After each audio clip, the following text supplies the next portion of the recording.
Pada tanggal 17 Agustus 1945 telah dicetuskan sebagai kemerdekaan Indonesia.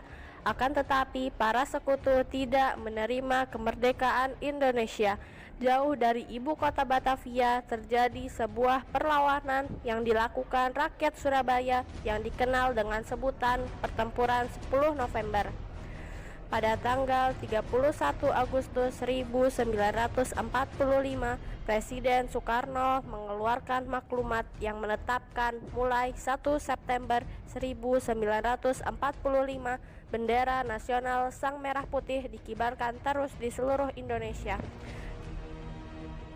Namun di sebuah hotel yang menjadi markas tentara Belanda, bendera Belanda dikibarkan. Hal ini memancing amarah rakyat Surabaya hingga pada akhirnya tanggal 10 November 1945 terjadilah pertempuran. Pukul 9 malam 18 September, sekelompok Belanda di bawah pimpinan Mr. Plukman secara diam-diam mengibarkan bendera kebangsaan Belanda. Keesokan harinya terjadi sebuah aksi heroik menuntut diturunkannya bendera merah putih biru tersebut. Kurang ajar, mereka tidak tahu diri. Kita ini bangsa merdeka. Ayo kita turunkan bendera busuk itu. Turunkan bendera Belanda, turunkan bendera Belanda, turunkan bendera Belanda, turunkan bendera Belanda, turunkan bendera Belanda, turunkan bendera Belanda. Tiba-tiba datang rombongan Sudirman beserta Sidik menenangkan suasana dengan mencoba berunding di dalam Hotel Yamato. Tenang, tenang, saya akan mencoba bicara dengan mereka. Setelah suasana menjadi tenang, rombongan Sudirman pun masuk ke dalam hotel. Sudirman dan Plukman duduk berunding. Sidik dan Kusno Wibowo mengawal dari dekat.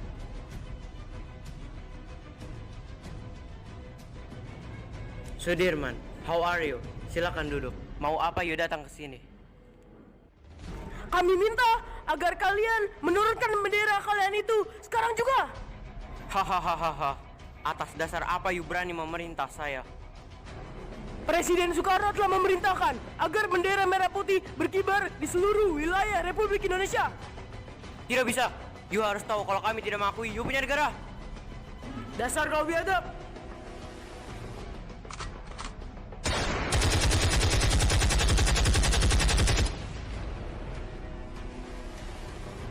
Situasi memanas. Sudirman keluar dan Kusno Wibowo mengobarkan tanda perlawanan untuk menurunkan bendera Belanda. Turunkan bendera Belanda. Haryono, cepat kau turunkan bendera Belanda. Siap, laksanakan. Turunkan bendera Belanda, turunkan bendera Belanda, turunkan bendera Belanda, turunkan bendera Belanda, turunkan bendera Belanda, turunkan bendera Belanda. Kepada Sang Merah Putih, hormat, gerak, tegak, gerak, merdeka. Merdeka, merdeka, merdeka, merdeka, merdeka.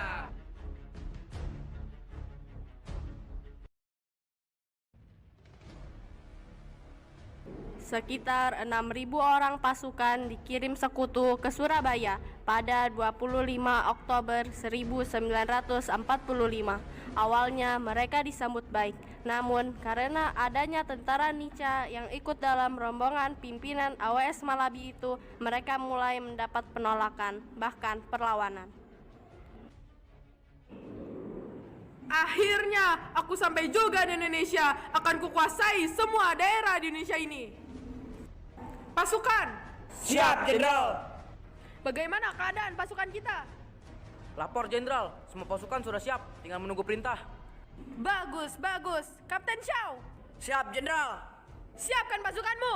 Laksanakan kejutan khusus untuk mereka. Sementara yang lainnya, siapkan keberangkatan kita menuju Gubernur Surabaya. Siap, laksanakan perintah, Jenderal. Seorang kawan Bung Tomo yang menyaksikan kedatangan pasukan Inggris segera melapor kepada Bung Tomo. Bung Tomo pun mengabarkan kedatangan Inggris secara meluas.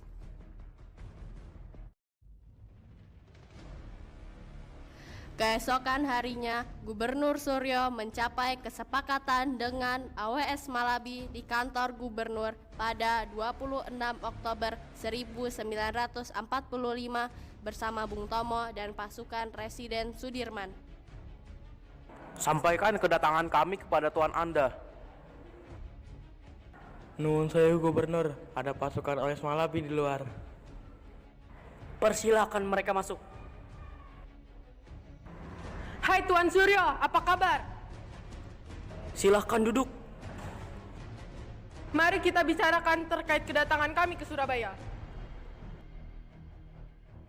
Mereka pun memulai perundingan dengan hangat. Kesepakatan pun berhasil diraih kedua pihak. Di antaranya, Inggris berjanji bahwa di antara mereka tidak terdapat angkatan perang Belanda. Disetujuinya kerjasama menjamin keamanan, membentuk biro kerjasama, dan Inggris hanya akan melucuti senjata Jepang. Alhamdulillah, kita sudah sepakat. Saya harap kalian menepati janji. Ya, tentu. Terima kasih atas sambutan Tuan. Namun, alih-alih menepati janji, pada malam harinya pasukan Kapten Shaw di bawah perintah AWS Malabi menyerbu penjara Kalisosok membebaskan para tawanan perang Jepang.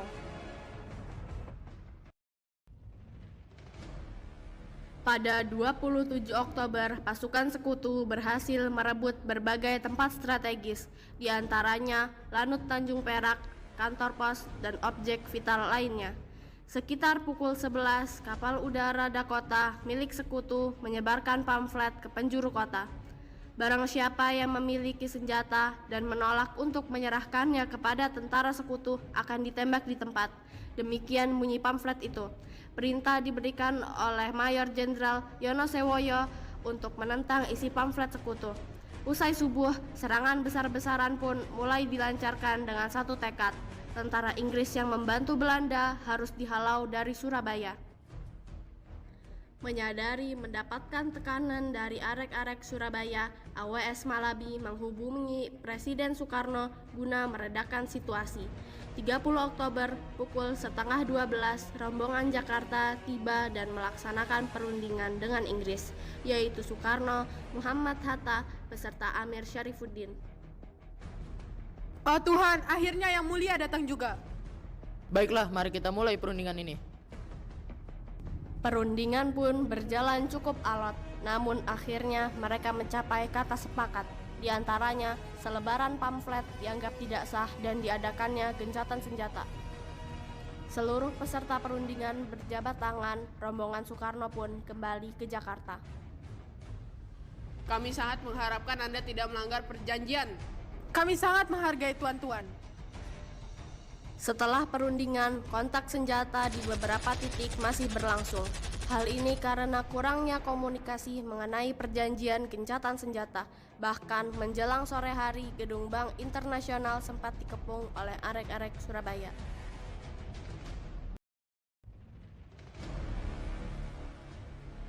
Hingga pada pukul 5 sore, tragedi fatal pun terjadi di Jembatan Merah dekat Gedung Bank Internasional.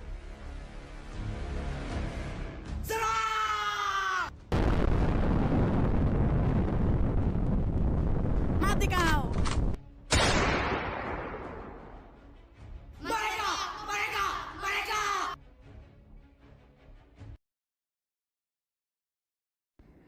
Setelah terbunuhnya AWS Malabi, kejadian ini menjadi sorotan tajam di kalangan negara-negara sekutu. Akhirnya kerajaan Inggris mengirim bala bantuan dan Mayor Jenderal Mansard dijadikan sebagai komandan sekutu di Surabaya, menggantikan AWS Malabi. Dan pada 9 November 1945, Mansard mengeluarkan ultimatum sebagai respon kemarahan atas terbunuhnya AWS Malabi. Semua pemimpin dan para pemuda Indonesia harus menyerahkan senjatanya di tempat-tempat yang telah ditentukan. Kemudian menyerahkan diri sambil mengangkat tangan selambat-lambatnya pukul 6 tanggal 10 November 1945.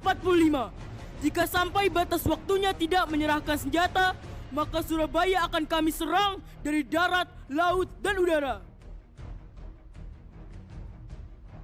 Mendengar ultimatum yang dikeluarkan Mansur ternyata tidak membuat gentar arek-arek Surabaya, namun dibalas dengan seruan jihad yang disampaikan Kiai Haji Hashim Asy'ari pada 9 November mampu menyebar hebat ke berbagai daerah di Jawa Timur dan mendorong mereka ke Surabaya dalam rangka jihad fisabilillah. Fatwa atau resolusi jihad berisi 5 butir. Butir pertama, resolusi jihad berbunyi, kemerdekaan Indonesia yang diproklamasikan pada 17 Agustus wajib dipertahankan. Butir kedua, Republik Indonesia sebagai satu-satunya pemerintahan yang sah harus dijaga dan ditolong.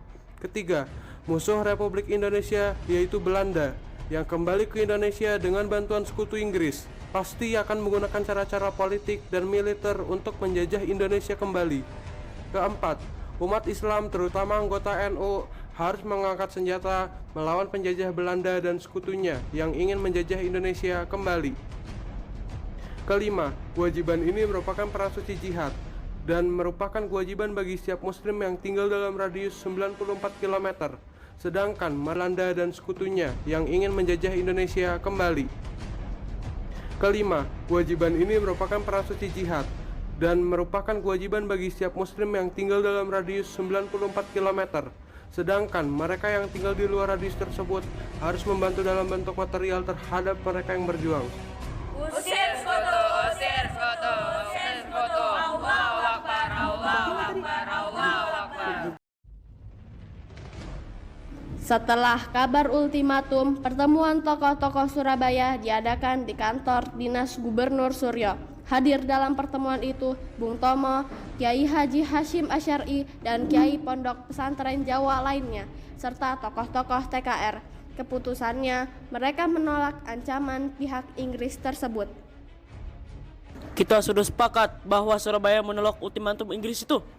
Baiklah, saya akan mempersiapkan pasukan. Seluruh santri Jawa Timur siap berjihad di jalan Allah.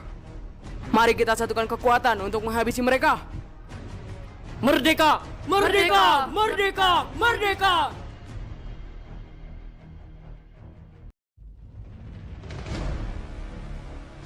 Para tokoh kemudian mempersiapkan perlawanan, sementara para kiai berdakwah di hadapan santri-santrinya. Bung Tomo mengobarkan jiwa arek-arek Surabaya dengan pidatonya yang mengguncangkan Surabaya. Indonesia ini adalah negeri yang dirahmati Allah. Kita harus mempertahankan Surabaya dari sekutu iblis itu. Allahu Akbar, Allahu Akbar. Bismillahirrahmanirrahim. Merdeka! Saudara-saudara rakyat jelata di seluruh Indonesia, terutama saudara-saudara penduduk kota Surabaya. Kita semua telah mengetahui bahwa hari ini tentara Inggris telah menyebarkan pamflet-pamflet yang memberikan suatu ancaman kepada kita semua. Kita diwajibkan untuk dalam waktu yang mereka tentukan menyerahkan senjata-senjata yang telah kita rebut dari tangannya tentara Jepang. Mereka telah minta supaya kita datang kepada mereka itu dengan mengangkat tangan. Mereka telah minta supaya kita datang kepada mereka itu dengan membawa bendera putih, tanda bahwa kita menyerah kepada mereka. Saudara-saudara rakyat Surabaya, siaplah, keadaan genting. Saya peringatkan jangan mulai menembak. Baru kalau kita ditembak, mari kita ganti dengan menyerang mereka. Itu kita tunjukkan bahwa kita adalah benar-benar orang yang ingin merdeka. Dan untuk kita saudara-saudara, lebih baik hancur lebur daripada tidak. Semboyan kita tetap merdeka atau mati. Sebab Allah berada di pihak yang benar. Percayalah saudara-saudara, Tuhan akan melindungi kita sekalian. Allahu Akbar, Allahu Akbar, Allahu Akbar. Merdeka! Allahu Akbar, Allahu Akbar, Allahu Akbar, Allahu Akbar. Allahu Akbar, Allahu Akbar, Allahu Akbar, Allahu Akbar.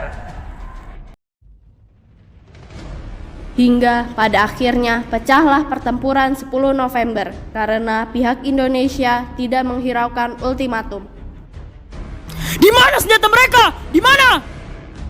Kami tidak akan menyerahkan Surabaya kepada kalian. Langkahi dulu daerah yang berapi-api ini. Kurang ajar! Kau akan takluk dalam 3 hari di tanganku.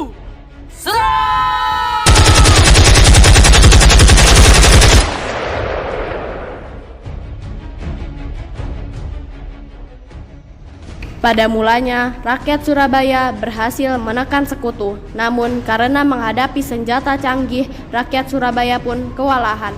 Walau demikian, hingga pada akhirnya Surabaya pun takluk dalam waktu 3 minggu. Pada tanggal 30 November 1945, sepanjang mata memandang bergelimpangan mayat terbujur kaku, hangus, serpihan daging dari ribuan orang. Ratusan ribu orang menderita dan harus meninggalkan Surabaya. Kebanyakan dari mereka mengungsi ke Sidoarjo dan Mojokerto.